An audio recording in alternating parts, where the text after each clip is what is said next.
नमस्कार। State update में आपका स्वागत है। मैं हूं राजेंद्र कानूनगो।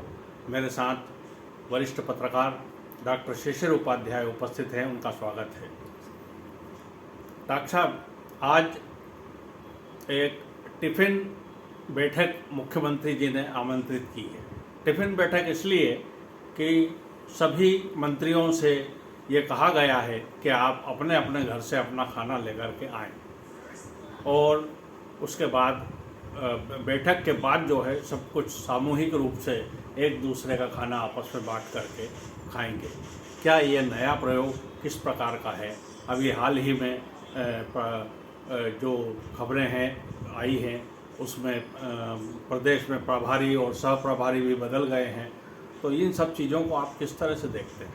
सर देखिए, चूँकि भारतीय जनता पार्टी पूरे समय चुनावी मोड में रहती है और चुनाव में ही काम करती रहती है। संगठन अलग अपना प्रयास करता रहता है और सत्ता में बैठे मंत्री का मैं नहीं कह सकता, मुख्यमंत्री पूरे समय एक बार सत्ता आने के बाद फिर बढ़ जाते हैं कि अगली बार सत्ता कैसे आएगी, उसी की योजना बनाते रहते हैं। और इस बार भी जब उनको कई जगह से बहुत फीडबैक मिले, कई जगह से उनको ये पता चला, अपने सोर्सेज से पता चला कि कुछ विधानसभा क्षेत्रों में हालत बहुत ख़राब है, स्थानीय प्रभारी मंत्रियों से विधायक नाराज़ हैं, कार्यकर्ता नाराज़ हैं, विधायकों की सुनते नहीं हैं, तो ये मुख्यमंत्री जी ने ये निर्णय किया कि हम अपने बंगले पर सब अपना अपना टिफ़िन लेके आएंगे। पहले आप सुना करते थे कि हम लोग गोटी वो होती थी एक खाने की, एक वो बुला लिया जाता था, सबको आमंत्रित किया जाता था और बैठ के वहाँ समझौता कराया जाता था। तो अभी जैसा कि आपने देखा था कि एक जो ग्वालियर चंबल संभाग के मंत्रियों से काफ़ी नाराज़गी थी, स्थानीय विधायकों की, मालवा के कुछ मंत्रियों से नाराज़गी थी कुछ विधायकों की, और सागर बुंदेलखंड क्षेत्र के मंत्रियों से, वहीं के मंत्रियों की और विधायकों की नाराज़गी थी। तो मुख्यमंत्री जी को इस तरीके के बहुत सारे मैसेज मिल रहे थे, तो उन्होंने ये प्रयास किया है कि विधायक भी आएँ, मंत्री भी आएँ और साथ में बैठ के जब खाएंगे तो खाने की टेबल पे बहुत सारी सुलह हो जाती हैं, बहुत सारे समझौते हो जाते हैं और उनके जो काम है वो काम का भी, क्योंकि अब चुनावी मोड में संगठन जितना तेज़ी से है उससे कई गुना ज़्यादा तेज़ी से मुख्यमंत्री शिवराज सिंह चौहान नज़र आ रहे हैं। पहला उन्होंने जो लाडली बहना वाला आधी आबादी पर वो पकड़ बनाने की कोशिश की है, ये उनका बहुत अच्छा शाट था और इसके माध्यम से वो फिर से 2023 में सत्ता में आने का जो प्रयास कर रहे हैं वो कितना इसमें सफलता मिलेगी ये तो वक्त बताएगा आने वाला। लेकिन उसके साथ उनको नुकसान हो रहा था, जैसे ये शहडोल वाला कांड, सीधी वाला कांड हुआ, जैसे शिवपुरी वाला कांड हुआ, या दूसरे अन्य जो प्रदेश के अन्य जिलों में बहुत सारे कार्यकर्ताओं की तरफ से, संगठन की तरफ से और मंत्रियों की तरफ से जो हो रहा था, वो शिवराज सिंह चौहान की कड़ी मेहनत पर बट्टा कहीं ना कहीं लगता नजर आ रहा था।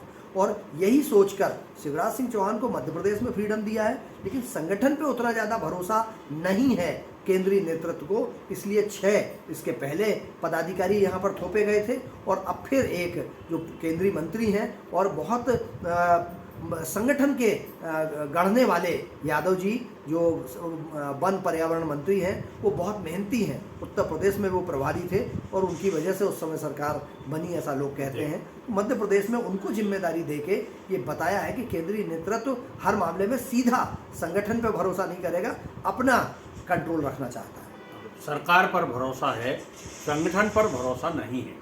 बीच में ऐसी बातें भी चली थी कि संगठन में कुछ फेरबदल हो रहा है, लेकिन वो प्याले में तूफान की तरह उड़ी और वापस ठंडी हो गई। यहाँ पर भी कुछ, इस पर भी कुछ आप व्यक्त करेंगे कि ऐसा क्यों हुआ और ऐसा बाद में भी ये सब कुछ नरम क्यों पड़ गया, ठंडा क्यों पड़ गया? देखिए, चूँकि उच्च स्तर पर लंबे समय से अपन देख रहे हैं, आप चूँकि जानते हैं सत्ता में 20 साल सरकार लगभग हो रहा है शिवराज सिंह चौहान को, 18 साल वो सत्ता में रह चुके हैं। उन्होंने कभी भी सत्ता और संगठन के बैलेंस बनाने की हमेशा कोशिश की है। कोई भी ऐसा प्रदेश अध्यक्ष वो नहीं चाहते हैं जो उनके सत्ता के इतर चले, सत्ता के साथ बैलेंस बनाकर चले, यह कोशिश होती है। और ऐसा माना जाता था कि जो BD शर्मा है वो युवा हैं, अखिल भारतीय विद्यार्थी परिषद से आए हैं लंबे समय तक संघर्ष करने के बाद उनको मौका मिला। उन पर केंद्रीय नेतृत्व का आशीर्वाद है।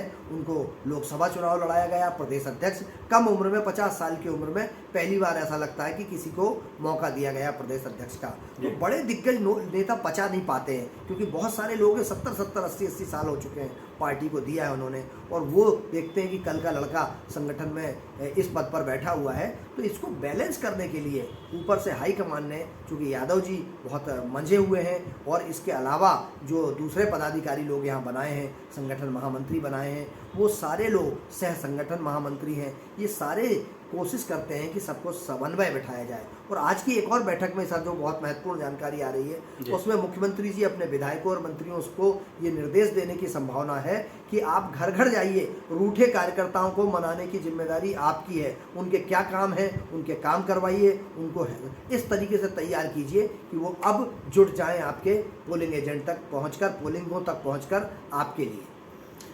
कहीं ना कहीं ये जो एक्सरसाइज जो चल रही है, जो हम अभी विगत कुछ समय से, कुछ महीनों से हम देख रहे हैं, क्या ये बीजेपी की, कांग्रेस की तो छोड़ दीजिए, बीच में 15 महीने की सरकार आई थी, उसमें वो कुछ कर ही नहीं पाई, तो क्या ये पुरानी जो बीजेपी की सरकार चली आ रही थी और इसके सत्ता का जो अंतरण हुआ कांग्रेस में फूट के कारण, उसके बाद की जो सरकार बनी बीजेपी की, तो इस बीच में क्या कोई काम ऐसे नहीं हो पाए कि कार्यकर्ता इनसे इतने नाराज हो गए कि अब घर घर जाकर के कार्यकर्ताओं को मनाना पड़ रहा है?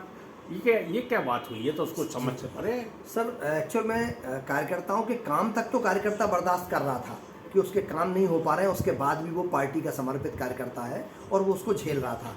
लेकिन अचानक रातों रात कांग्रेस से भारतीय जनता पार्टी में आए, जिनका वो पानी पी पी के उनको कोसा करते थे, चाहे ज्योतिरादित्य सिंधिया हो, चाहे तुलसी सिलावट हो, चाहे गोविंद राजपूत हो, इनको जितना हो सकता है ये कार्यकर्ता, शिवराज सिंह चौहान जी खुद बोला करते थे ज्योतिरादित्य सिंधिया जी के बारे में, लेकिन अब उनको सर आँखों पर बैठा रखा है। पूरा संगठन हो या सत्ता हो, उनके इशारों पे चल रही है।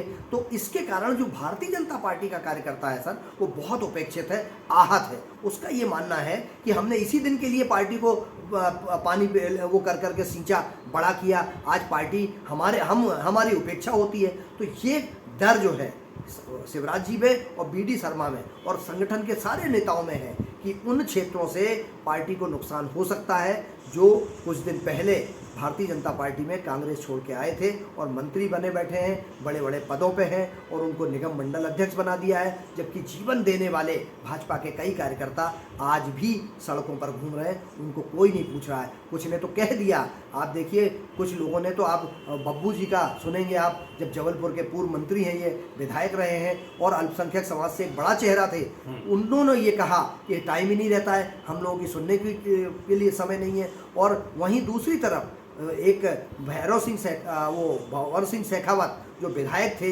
अपेक्स बैंक के चेयरमैन थे, मुख्यमंत्री जी के बहुत खास आदमी थे, उन्होंने कहा कि सिर्फ और सिर्फ इस समय जो कांग्रेस से आए हैं उनकी सुनी जा रही है सरकार में, हमारी सरकार लगती नहीं है, नज़र ही नहीं आती। उनका अभिप्राय ये कहने का था। दीपक जोशी जी ने जो आरोप लगाए, इसके अलावा जो भाजपा के कुछ अन्य लोगों ने आरोप लगाए, वो बताते हैं कि मध्य प्रदेश में भारतीय जनता पार्टी को भारतीय जनता पार्टी के कार्यकर्ताओं से ज़्यादा खतरा है, ना कि कांग्रेस से, और वजह कांग्रेस से भाजपा में आए जो नए नए कार्यकर्ता हैं उनके कारण। बिल्कुल, जो नई आवक हुई है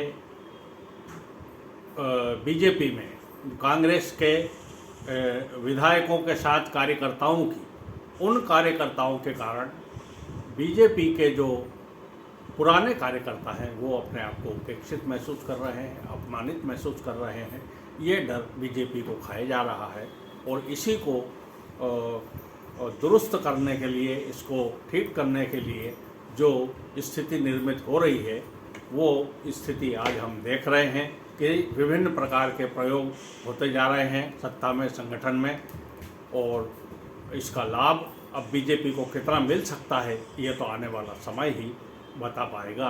और इन्हीं शब्दों के साथ आज की चर्चा हम समाप्त करते हैं।